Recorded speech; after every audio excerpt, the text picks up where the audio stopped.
This just goes straight to the bottom of the water. I guess that works. I guess that's fine.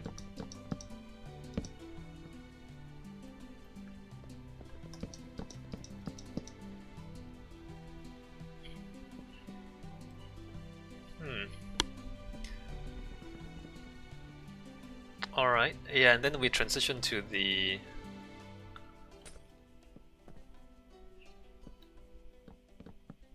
Yeah, let's do that. Yeah, that looks good.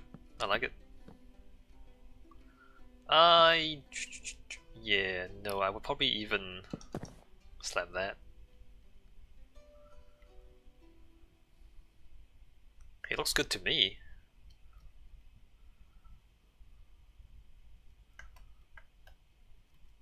And all of this is just open.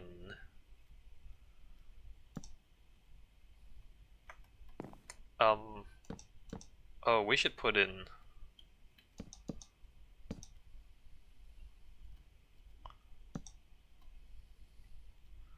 I need to put in the trapdoors, don't I? Should I leave you to do this? Hold on, let me do the trapdoors. If I can find my slab, and if I can find my trapdoors.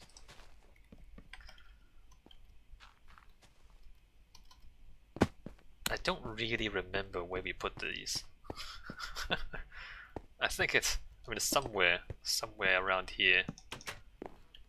Oh, I need ladders, right? And ladders.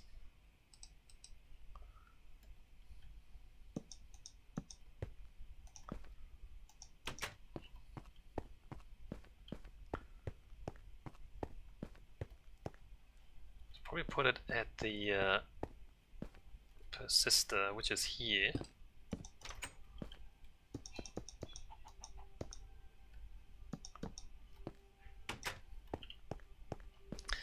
Do you feel like you're getting better at this, Wesley? Do you feel like you're getting better at design over time? I feel like you are.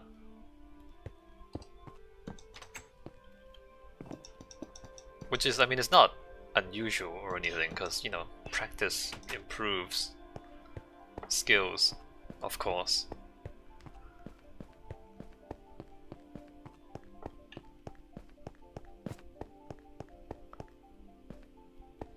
Wesley says, I feel like it's easy to come up with ideas mostly. Yeah. It's mostly like because you've tried things before, therefore you have a better idea of what things will be like without having to build them to see. So that's what practice does, right? Like you're already familiar with what's gonna happen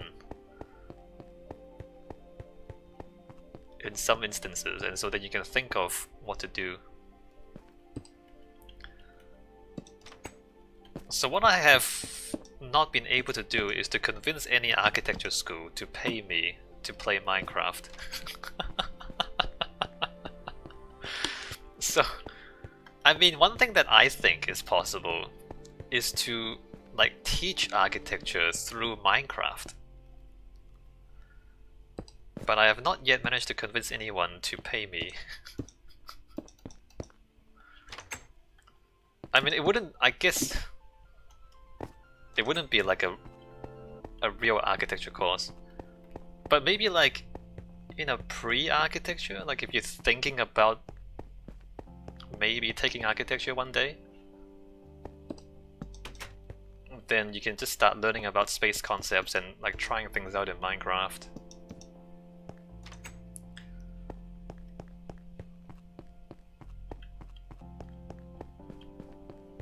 Because if just us playing this every week is allowing you to improve your design skills, then I'm sure it's gonna work.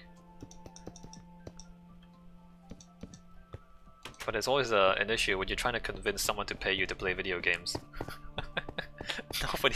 Nobody wants to pay you to play video games.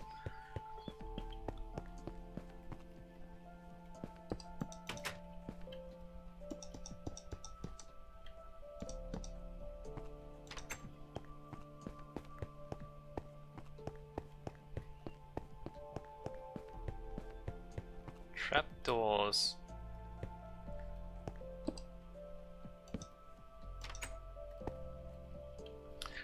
I think it'll be a good way to get started. Because I mean, especially 3D, like sketching, people are kind of okay with sketching. Like if you have a design and you want to like express your design somehow, people are okay with sketching. But 3D stuff, a lot of people are, you know, they're not as competent as working in digital 3D environments. And I feel like if people are not familiar with like, you know, projecting 3D space onto 2D surfaces, which is what this is, then before you start trying to teach them things like CAD and like Maya or 3D Studio Max or even Revit and ArchiCAD or whatever it is that people use, like the software packages, it might be easier for people to like conceptualize 3D space, virtual 3D space in something like Minecraft.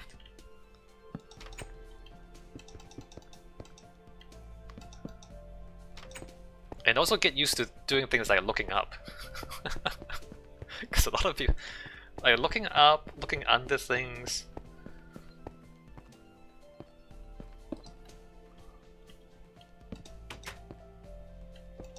And details. I remember even back in my architecture school, some of the students, I mean, they're great people, but they're not computer nerds like I am. And you know, when they first design in 3 dimensions, they would miss things, like the little, like the corners, the edges, like the parts of the buildings that you don't see in drawings. Wesley says, when Helena shows me designs in whichever program she made, I find it very hard to visualize sometimes. Yeah.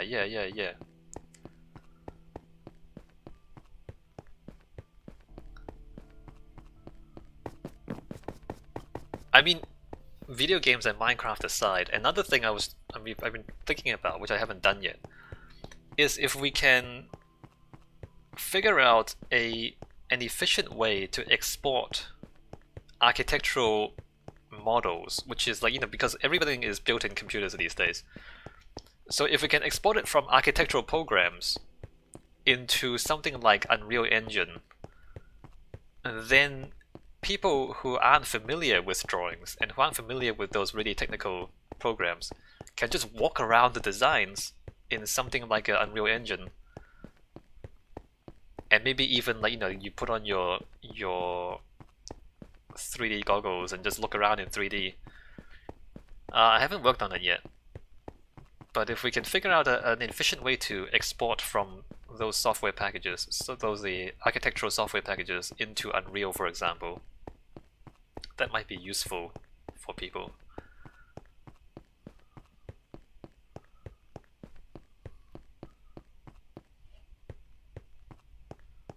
Alright, we're back here. So we've been thinking about something similar. You mean you and Helena? The problem for me is that because I don't work showing designs in VR and stuff, yeah, because I don't work as an architect. I don't actually have my hands on some of these software packages, and some of them are quite expensive software packages. I can always try and get back into university and try and talk them into letting me use their computers, like during holidays and stuff. Like, because I'll need like actual architectural projects that I can then export and try to tinker with. Conceivably, it shouldn't be that hard. I don't know if Helena has time, and if you have time, maybe we can like try it out.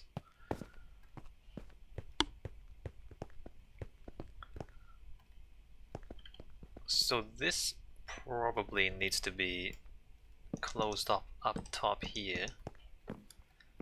Oh, how does this join up? We haven't figured that out yet.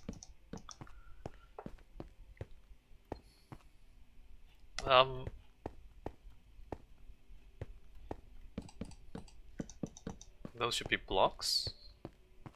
Those are blocks, right? those blocks are there. So those are blocks there. How does this join up? Oh, we have to close off the station itself. Oh, we haven't done the foundation of the station. Wesley says, at the moment I have loads of time for a while. Helena less because she's still in school. Yeah, okay.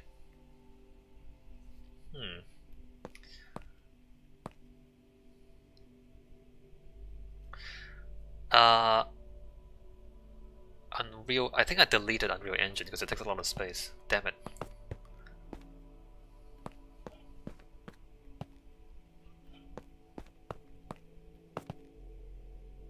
Okay, so foundations usually underneath the train station is just cobblestone.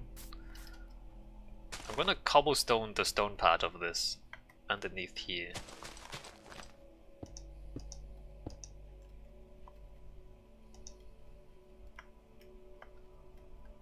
And maybe also, I don't really want to cobble underneath the... I guess down here this should be cobble up to this point.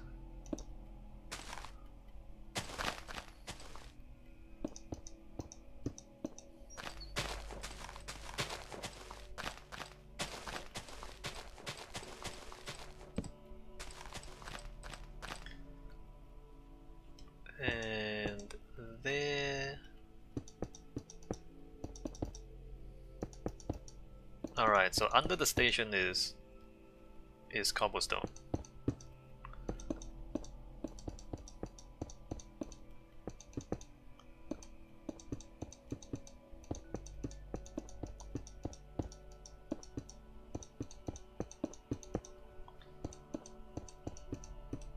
Yeah, so because I'm not in university, I try to do things on the cheap, and so I'll use like open source packages like Blender. There aren't any open source architecture software packages though, just because it's so technical and so specific and so expensive.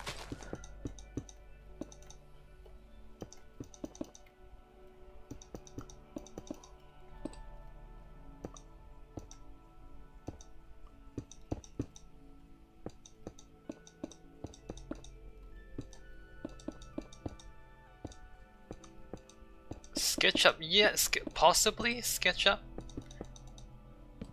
But even SketchUp, no, SketchUp is the free version. They've really made it super free. The free version is now just a web app. It's not even a standalone program.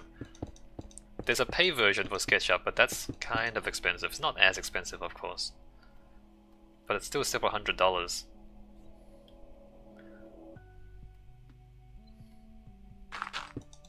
It turns out there's not that much demand for cheap 3D modeling software.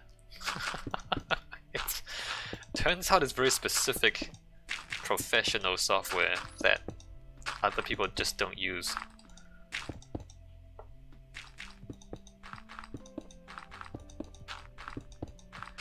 Anyway, what I'm mumbling about is trying to export these 3D models from architectural packages into Unreal Engine. And, you know, Unreal Engine accepts things like Maya, 3D Studio Max, and you know, other serious software packages, which again is something else. It's not SketchUp. It kind of works with Blender, kind of. I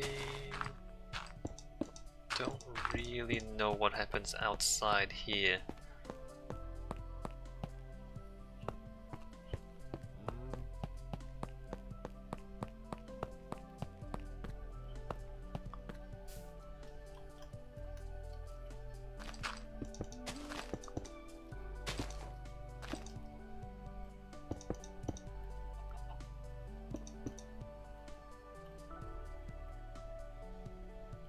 Oh, wait a minute.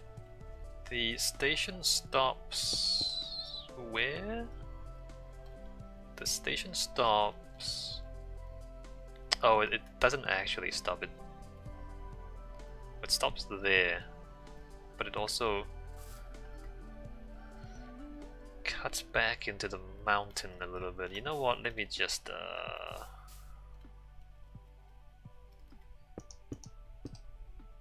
fill that in a little bit. Then I don't really know what happens here. Back up a couple of blocks maybe. You know what? Let me just do up to there.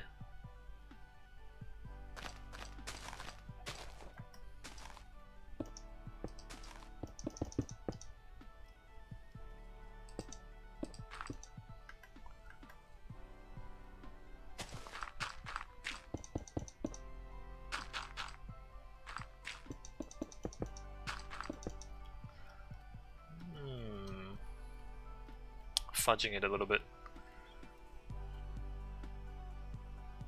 Okay, so how are we doing the underside of the station?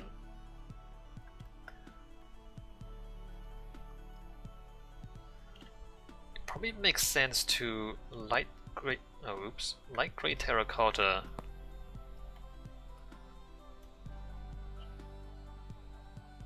How many blocks back? 1, 2 blocks back? 1, 2.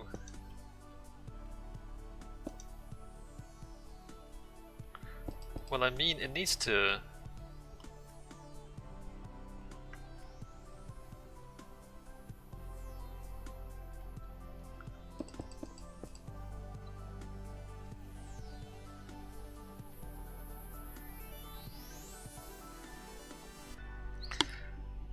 I don't know if I want a giant plinth or anything like that.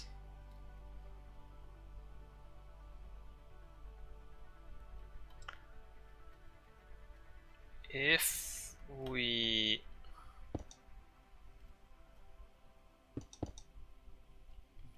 make it no, that should be okay. I shouldn't have broken that. This should be glass as well.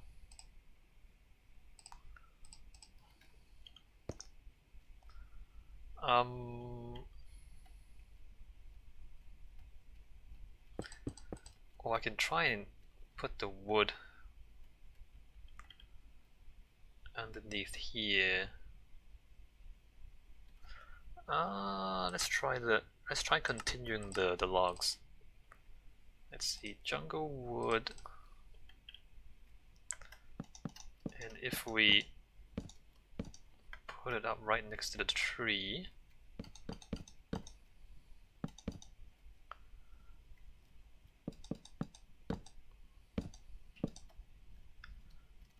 one, two, three, four, five, six.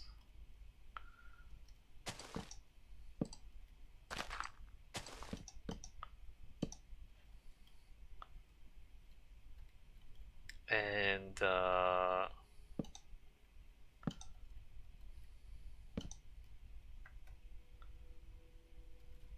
this has to be this slab.